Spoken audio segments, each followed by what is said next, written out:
Hi, everyone. I am even more thankful to have you here with me this evening than I am that it is Friday, and that is a lot. It's been another long week, but another successful week in regards to the positive effects of social distancing here locally, and we will have that update for you and a few other things to get you caught up on as far as local COVID-19 information in just a few moments. A check-in with our mayor and our public health director, as well as our judge executive. It's not all COVID-19 related, but it's all important information that we'd like to get to you before the weekend. Of course, some other updates, including that from the governor, an arrest involving kidnapping, and some other serious charges as well. All before I can leave you for what is kind of a half and half weekend weather-wise.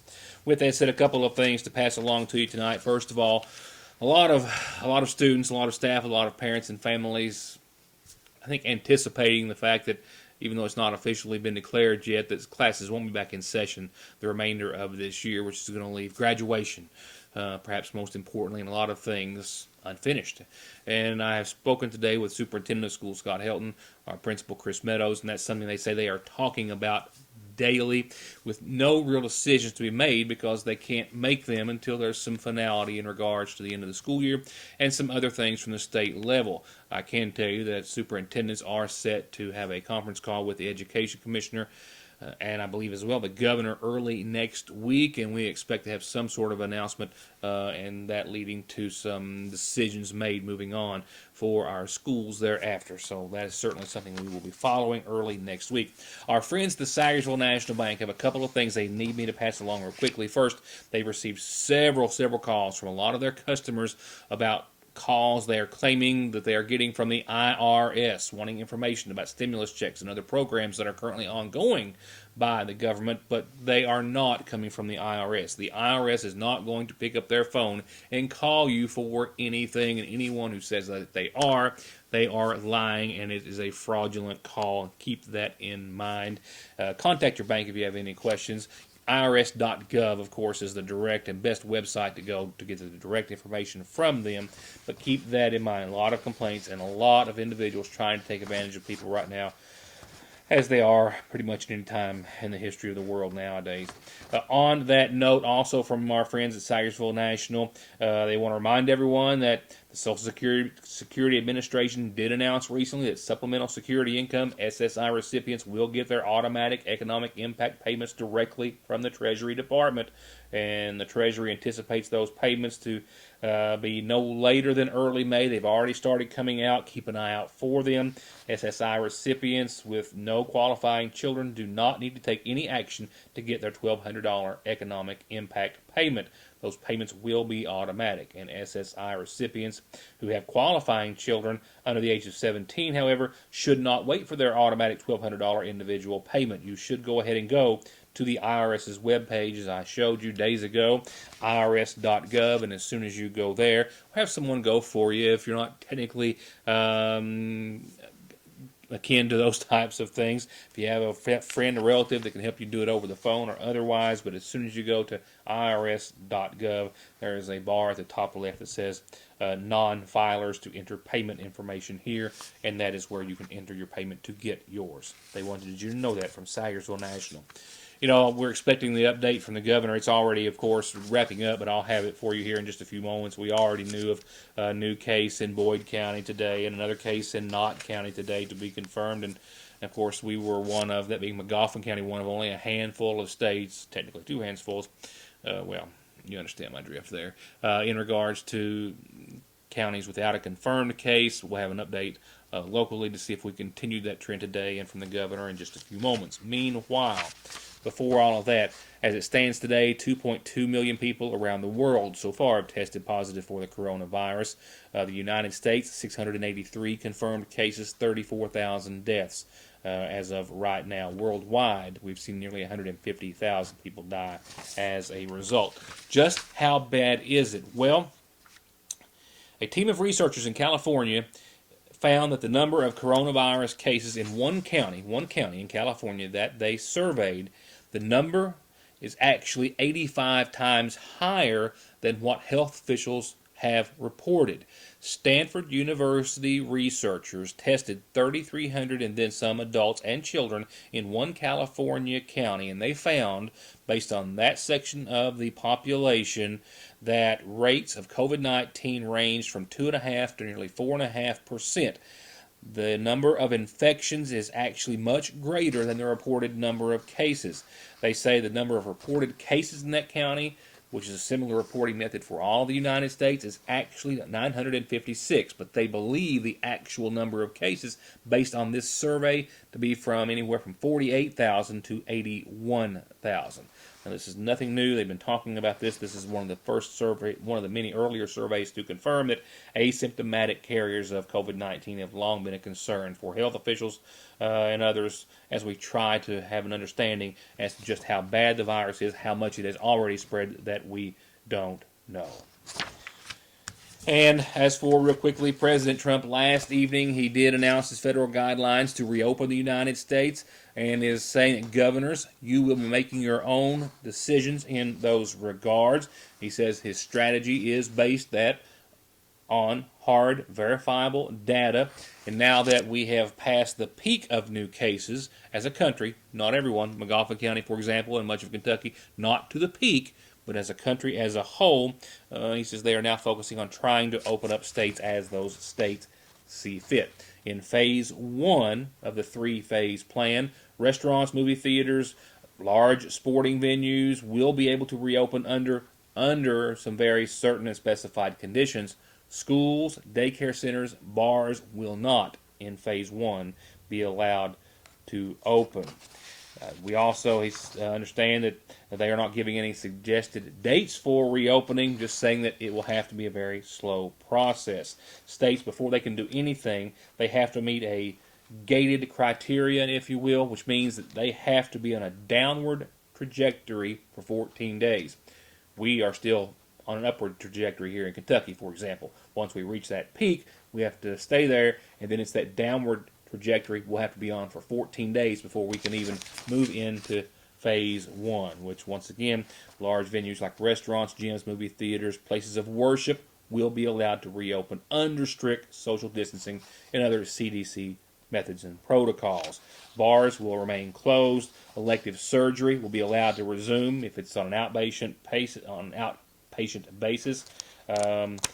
Under phase 1, all vulnerable individuals should still shelter in place. Under phase 2, schools and activities like daycare centers and camps could reopen and non-essential travel could resume. However, no visitors going to any seniors facilities, no nursing homes. Hospitals, however, as well, would be having limited or prohibited, actually, visitation. Still no visitation at hospitals either under phase 2. Now, phase 2 would allow those restaurants, movie theaters, and sporting events to remain open under some sort of a moderate level of social distancing. Bars could start to open under phase 2. And phase 3 is what I would just call our new normal. That's when the states and counties and areas have no evidence of a rebound, but we will all have to continue to limit and use social distancing in our public interactions following guidelines. And I think that's really the way we're going to live from this point further. That is not included in his phase 3 of the president's. Just my personal observation that I believe that will be our new normal. An update from our local officials right after this. Thank you. Hey everyone, you have to check out our pet of the week. This is Christine, and Christine is a wonderful little girl who's looking for a forever home of her very own. So you might want to consider making her a part of your family today. Right now is a great time to get your new furry family member acclimated to its new home, and cats and dogs make the best friends in the world with unconditional love for everyone. So if you're looking for a new best friend, Christine might just be the one. The adoption fee is only $50, and that includes spay, rabies, dewormer, and flea treatment at the Johnson County Animal Shelter. Our pet of the week, sponsored by Dr. Tom Abel of Able Eyes in Lexington, who wants to remind us all to stay safe, stay home, and his office will be back open before you know it. Times have changed. Now, and suddenly, more than ever. Our lobbies might be closed, but the Sagersville National Bank wants to remind our customers that we're still here, we're still working to provide our community with as many services as possible. During this time especially, we encourage all of our customers to take advantage of all the options we offer to manage your accounts from the convenience of your home. 24-hour internet banking and bill pay, 24-hour telephone banking, remote deposit, automatic loan payments, and wire transfers are also still available to our customers. And we're still here during our normal hours. Mondays through Fridays, the main drive-thru is open from 8 until 3, and the branch drive-thru is open from 8 until 5. And the branch drive-thru is also open on weekends, Saturdays 8 until noon, with ATMs available 24/7 at both locations. All Pro understands that we are all just trying to make it through these most difficult of times, and they want you to know that they're here to help with any repairs or projects that you need done. Big or small, doesn't matter. They've got 0% financing for 18 months and long-term financing if you need it. If you need anything from a new gutter to a new house or a new garage, call All Pro Gutter Works and Construction, 349-9999. Car accidents don't stop. Accidents at work don't stop. Disability and SSI cases don't stop. Your legal needs and concerns don't stop for the coronavirus, and neither does McFarland and Tinker. They are open, able to schedule appointments per CDC guidelines, and always available for telephone and video conferences. Please, be safe, be smart, stay home, and don't let your legal needs fall victim to the pandemic. Call McFarland and Tinker and let them take care of them for you. Your Sagersville Lee's Famous Recipe wants to remind you that you can call ahead, prepay, or drive through, and rest assured that we are taking every precaution possible to keep our customers and our employees healthy, happy, and fed. And thank you for your patience and your patronage during these most difficult times. And to help make them a little easier, we're offering $5 off our 16-piece family pack and 20-piece family pack meal deals. That's 16 or 20 pieces of chicken any way you like it, and all the sides to feed all the family, all $5 off. All you need is the coupon out of this week's edition of the Sagersville Independent, and they're giving away free issues of the Sagersville Independent with every purchase. It's that simple. Only at your Sagersville Lee's Famous Recipe. We'll begin with Mayor/Public Health Director Pete Shepard tonight, as he will update us on the continued testing and appropriate weighting of results here in Magoffin County, one of only a few counties in the state of Kentucky thus far to not see a confirmed case of COVID-19, while tests are being done by local health care providers every day. Friday, which is a good thing, we haven't had to talk that much in the past several days.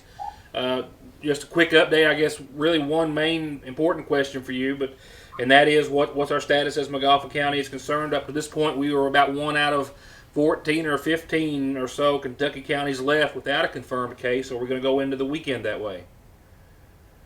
Yes, we are. We're 1 out of 14, as you said. We have 0 cases today, and hopefully that'll last through the weekend. The only one thing I did want to report on was that in Kentucky, as of today, we've had 129 deaths, and that's not good. But the good news is we haven't had any positive cases in Magoffin County, and that means we've had no deaths or no illnesses. So that's great. Yeah, last question, I guess, is there's a lot of things on the state and national level about starting to see a little light at the end of the tunnel in regards to some normalcy and returning there slowly. Do we need to caution everyone that that's not an excuse to let their guard down? We need to keep doing what we're doing for the foreseeable future? Yes, because this thing could spike at any time if we don't keep the social distancing and all the things we're doing, the washing the hands and all that. If we don't keep that going, it can come right back on us real quickly. I know that some of the mayors, one of them wrote a letter with a group of us in Eastern Kentucky about how we want to go about implementing getting back to normal.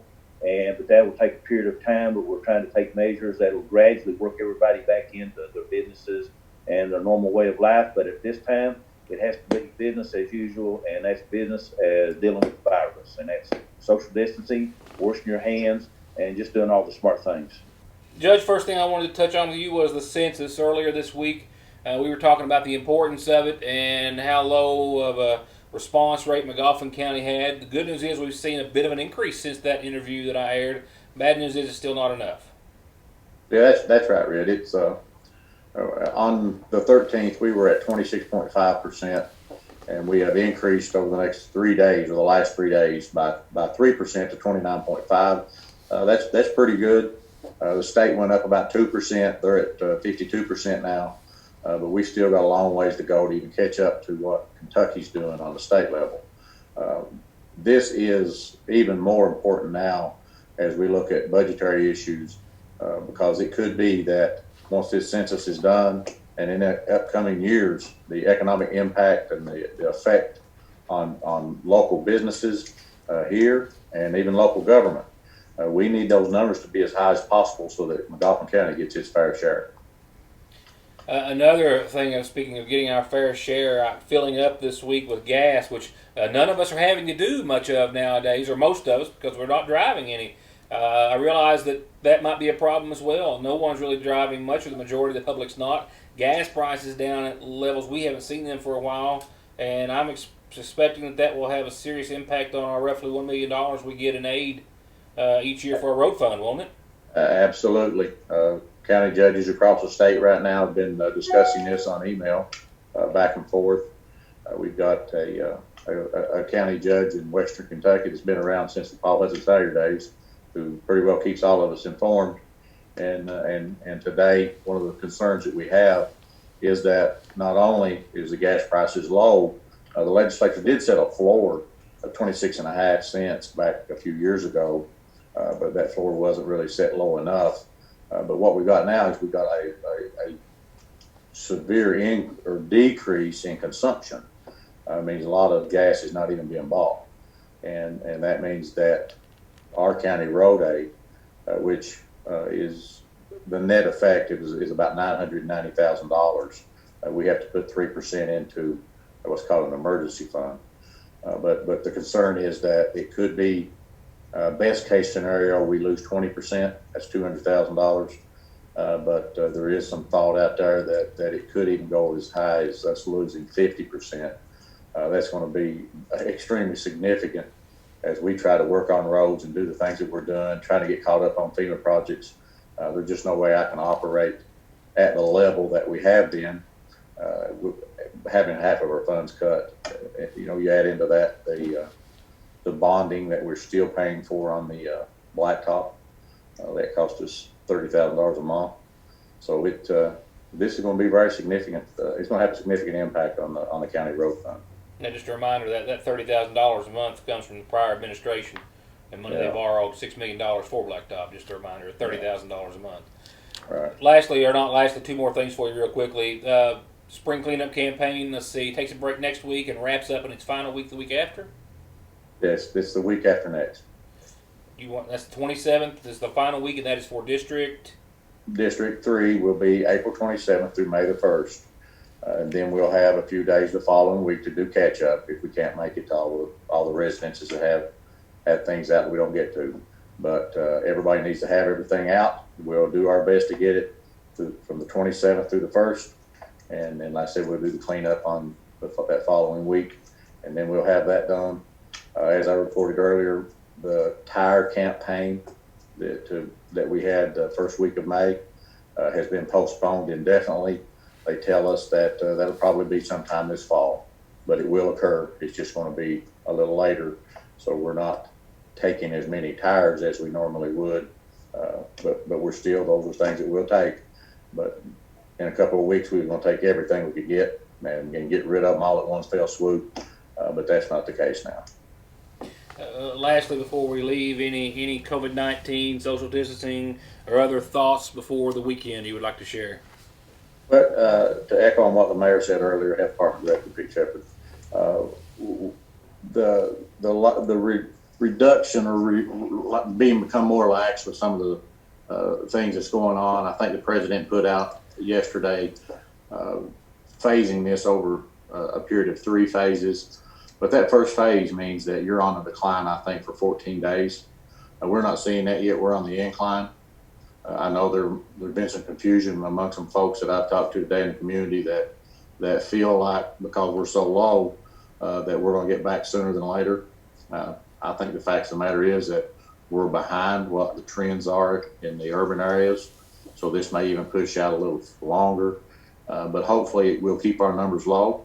I can't help but believe a lot of the reason that we're one of those few counties that's left is that that the strict stance that we've taken has been complied with, and people, even though it's frustrating to me too.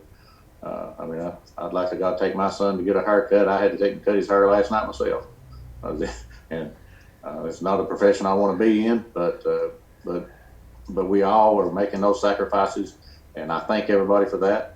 I just want to remind everybody, continue to be committed to being to social distancing and be healthy at home.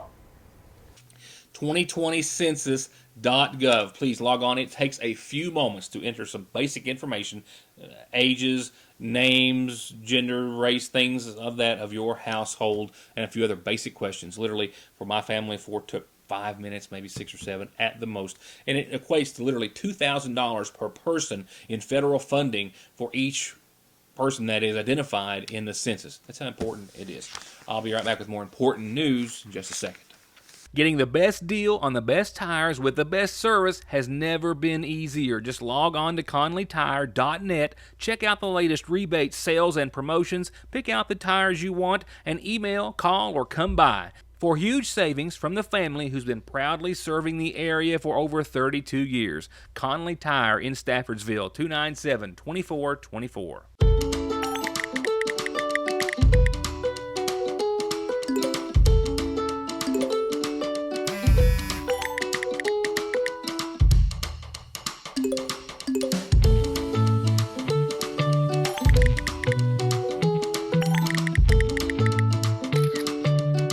With the power to bring us together even when we're far apart, we keep families connected. We are you. We are Appalachian Wireless. A message from the Fraser's Prater Drug Store and Seasonal Shop families. Prater Drug wants you to know that you can now call, use Facebook, or use our Refill RX app to get your prescriptions refilled. And the drugstore also has designated curbside pickup parking in front of and behind the store. Simply call 349-3135. And at the Seasonal Shop, they're still posting new arrivals and taking orders with free shipping on most everything anywhere in the entire United States. And they're offering scheduled curbside pickup. Just message them on Facebook, Instagram, or email at seasonalshop@yahoo.com. Fraser's Prater Drug Store and the Seasonal Shop says let's all do what we can to help and protect our neighbors and loved ones. There is never a good time for a breakdown. They will happen, and your car at some point is going to need some repairs and maintenance. And Black Smoke Performance is open and here with professional, fast, safe service. And just in time for warm weather, they now have certified full air conditioning, diagnostics, and repair to keep you cool in whatever you drive. Black Smoke Performance, 349-8785. A Johnson County man is facing kidnapping and other serious charges. A mother videoing as she fled with their child, or at least her child, from what I understand, in a vehicle before being stopped by police, threatening police that he would have to be killed by them to get the child. Unable to reach the arresting officer with the Paintsville Police Department, as well as unable to make out every single word in his arrest citation. This is what I can confirm, that the 22-year-old man identified as Tyler Wagner of Sitka has been arrested on charges of kidnapping, as well as theft by unlawful taking of an automobile, disorderly conduct, endangering the welfare of a minor, resisting arrest, and other charges as well. After Officer Stapleton and another officer received a call from social services, and upon their arrival, DSS informed them that Wagner had a child that he had no legal reason or right to have, having taken it from its mother. While speaking to Wagner, they say that he was holding the child, but holding the child upside down, with DSS informing him how to properly hold a child. Police continued to question him while he told them that they would have to kill him while he was holding the small child. Police were finally able to talk him into giving the child to social service workers who were standing nearby, but Wagner was still irate, cussing, causing a disturbance and a scene, and after attempting to get him to stop, he continued to walk away and refused to comply. As they continued to try to search him for any dangerous or other items on his person, he continued to resist and comply. And at that time, the mother, we believe, of the child showed up and had a video of Wagner kidnapping the child, stealing the child from her, as she claimed, while she could be heard in the video screaming for help and pleading with him not to. He could be seen holding the child after taking it, placing it in his lap after he got in his vehicle, and then driving away in reverse. The complete situation remains under investigation by Paintsville Police. Not much on tonight's community calendar. In fact, pretty much nothing except a reminder that it exists. Yes, with pretty much everything already canceled or postponed and nothing being rescheduled, again, not much happening on tonight's McGoffin Farm Bureau community calendar. But it's here when you need it, and that also includes, of course, birthdays and anniversaries, which are always around to tell everyone about, so be sure and tell us about those. If you have any of those types of announcements, be sure and send them in, and I'll tell everyone about them. Tonight's obituaries brought to you, as they are nightly, by the McGoffin County Funeral Home. In our obituaries this evening, before we leave you for the weekend, we now have arrangements which have been set for Emma Jean Hall, 85, of Bradenton, Florida, formerly of McGoffin County. She passed away on Monday of this week in Florida. She was born in Cisco to the late Dover and Ethel Nichols Hall and survived. She is by her son, Stanley Hall of Ohio, and two daughters, Wanda Hall of Florida and Patricia Blanchard of Florida as well. Brother in Kentucky, Hubert Hall of Lexington, and sisters Sue Hall and Vivian Jenkins of Ohio. 11 grandchildren and 13 great-grandchildren and 2 great-great-grandkids. In addition to her parents, Emma is preceded in death by her husband, Charlie Hall, and a son, Charlie Hall Jr., as well as 3 daughters, Wilma Hall Combs, Mary Jo Hall, Peggy Sue Hall, and a host of other brothers as well. A private graveside service for immediate family is going to be held tomorrow at the Kennard Cemetery here in McGoffin County on Rock House under the care of the McGoffin County Funeral Home. The McGoffin County Funeral Home also announcing the passing of 66-year-old Stephen Whitaker of Indiana, formerly of McGoffin County, who passed away yesterday at his home. Arrangements incomplete at this hour, but to be announced soon.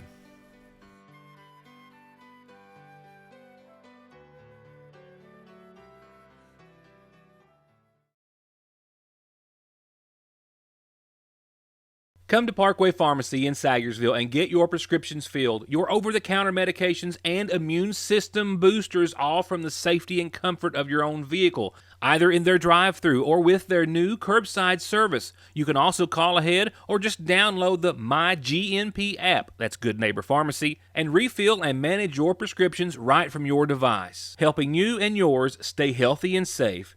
Parkway Pharmacy in Sagersville, 349-4400. McGoffin County Heating, Cooling, and Refrigeration with professional, licensed, and certified commercial and residential service technicians that can maintain and repair all manufacturers with new and old installation and financing available. Serving McGoffin, Morgan, Lawrence, Martin, Johnson, Floyd, and Breathitt counties. McGoffin County Heating, Cooling, and Refrigeration, 349-1058 or 225-6779. Hello, this is Maria Brayman, and I'm the Chief Medical Officer for Appalachian Regional Healthcare. And I'm here to talk about when you seek care if you're concerned that you may have the COVID-19 virus. If you are otherwise healthy and would not have normally sought care, then stay home, isolate yourself. And isolate yourself means stay in one room with one bathroom, and do that until you're symptom-free for 3 days. If you're experiencing symptoms and would otherwise seek care, then call your physician first. And the symptoms you might be experiencing if it's COVID-19 include upper respiratory symptoms, a fever of 100.4 or greater, loss of taste or smell, and occasionally GI symptoms or stomach symptoms as well. If you feel you need urgent care, then please go to the emergency room.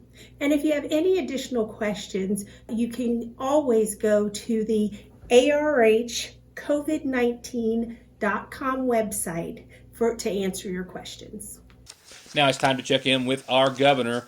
his update before we leave you for the weekend. Of course, his 5 o'clock updates will continue at 5 Saturday and Sunday, but this will be our last before seeing you next week.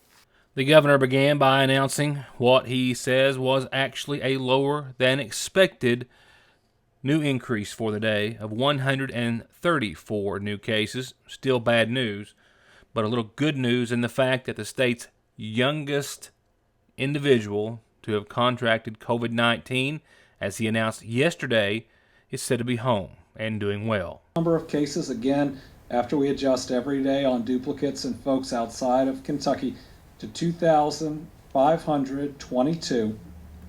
Total number tested, 30,596. And one of our challenges here is some labs are taking 10 days to get the results back. And so, we talk about how many people today have tested positive. Well, one lab might have a 24-hour turnaround. One lab might have a 48-hour turnaround, and the other one is 10 days old. So know that's inside the numbers. It's something we can't control from the labs, but it doesn't just reflect one point in time. What it reflects is the testing that has come in. Folks ever in the hospital, 1,008. Folks currently in the hospital, 360, and that's down from yesterday. Ever in the ICU, 514. Currently in the ICU, 227, a little bit down from yesterday. Ever recovered, 979. New statistic today, the average age of someone that has contracted the coronavirus is 52 years old. So while we talk about the most vulnerable population, anyone and everybody can get the coronavirus. Speaking of which, yesterday I announced we had a 10-day-old baby that had the coronavirus. Well, today that 11-day-old baby is home. And from what I'm told, is doing okay. That is really, really good news. We'll try to keep updating you with the updates that we get, but let's remember that child's still dealing with this virus and everything else that a newborn has to deal with. So let's think about that child and their family. And as has been the case now for more days than not that the governor has been doing his updates, again, we lost a number of Kentuckians to COVID-19.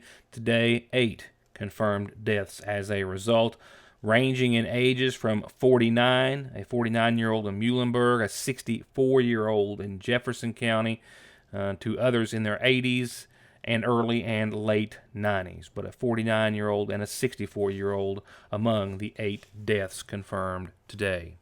In long-term healthcare centers or nursing homes, right now a total of 313 residents in all of Kentucky's nursing homes that have tested positive and 158 staff that have tested positive, and a total of 43 deaths out of Kentucky's long-term care facilities.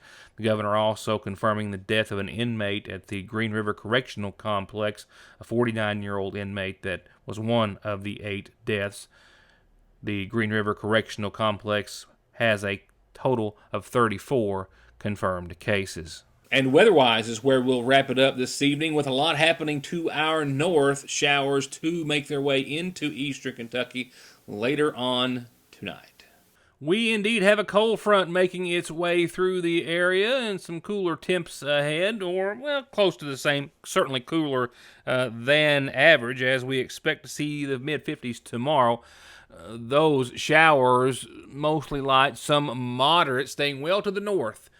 Throughout the rest of your early evening, they will dip down into eastern Kentucky, we believe, before the night is over, giving us a decent shot at some total rainfall of about 1/4 of an inch, maybe a little more.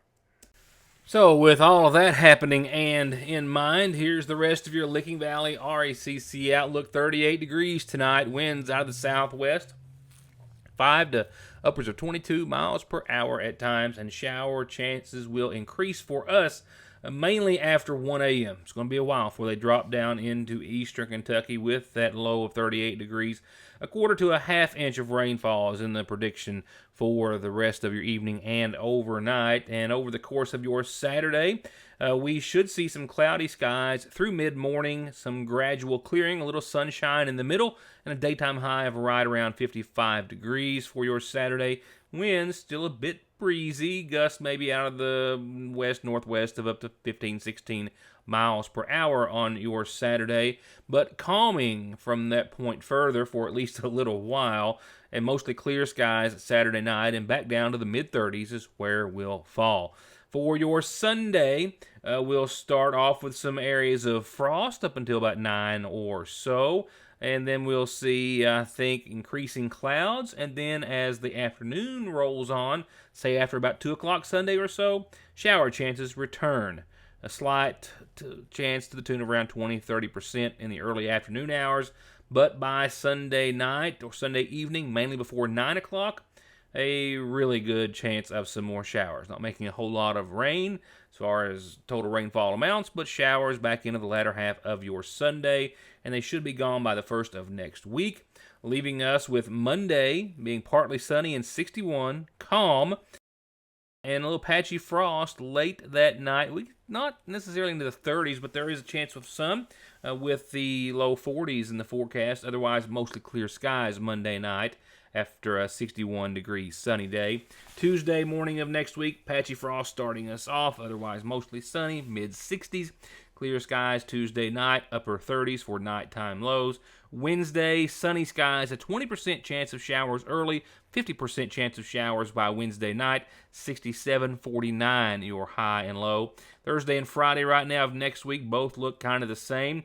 Mostly cloudy, mid to upper 60s, and shower chances at a likelihood anywhere from 60 to 70% for the latter part of next week.